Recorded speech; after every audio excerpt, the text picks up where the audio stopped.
Ukrainian refugees find jobs, kindness, as they settle in. Having escaped from Russian shelling, Ukrainian refugees are now focused on building new lives, temporarily or permanently. 256.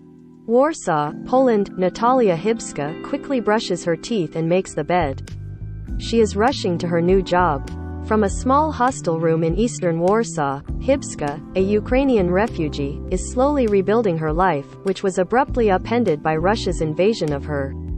European Union member nations like Poland and Romania, the two neighboring countries to have received the most refugees from Ukraine, have launched programs to help them integrate. The 47-year-old former manager of a private education center from Kharkiv, in eastern Ukraine, Hibska fled her hometown after a second wave of shelling.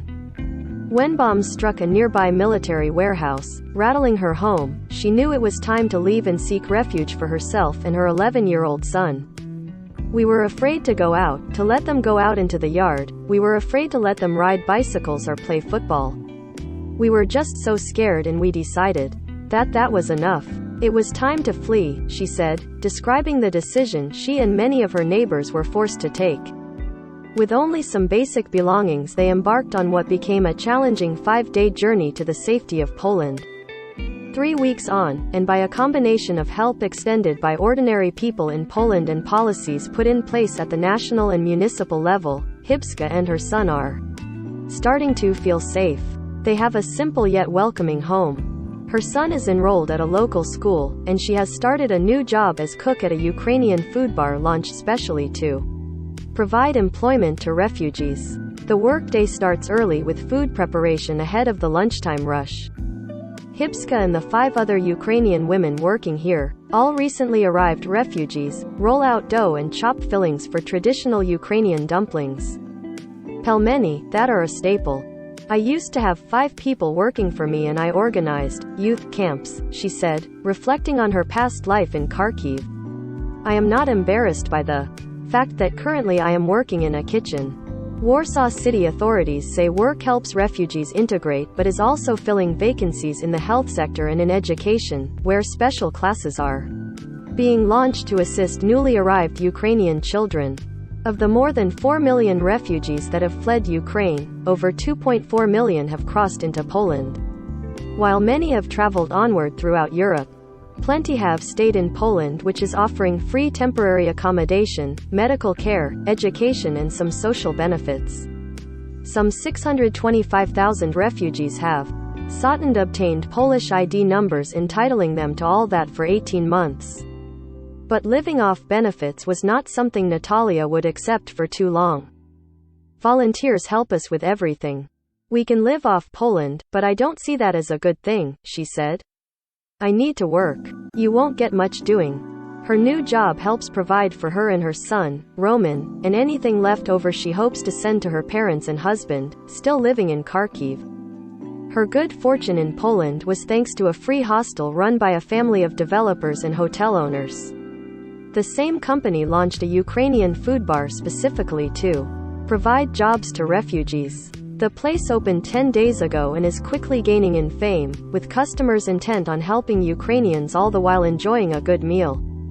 The forms of help are evolving, said Karolina Samulovska awaiting her order. At first there was aid, sandwiches, railway stations. Now, at the bar, on the one hand the products are here and promote the country, on the other hand the money moves on, giving meaning to the refugees' lives. As a regular flow of customers comes by to pick up lunch, the restaurant's manager, Dorota Werszczynska, reflects on the success.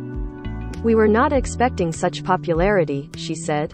Our motto is, you buy, you eat, you help. Further south on Europe's map, Romania has taken in more than 600,000 refugees from Ukraine. Flavia Bogio, the deputy mayor of the central city of Brasov, says the key to integration is to help people be as autonomous as possible. The city's refugee centers offer support and information on work offers, kindergartens and other activities, she told the AP, and local authorities proudly boast that of 1,200 refugees who arrived in the city, more than 75% want to stay. The employment process is much slower than normal, because most of them don't have paperwork with them.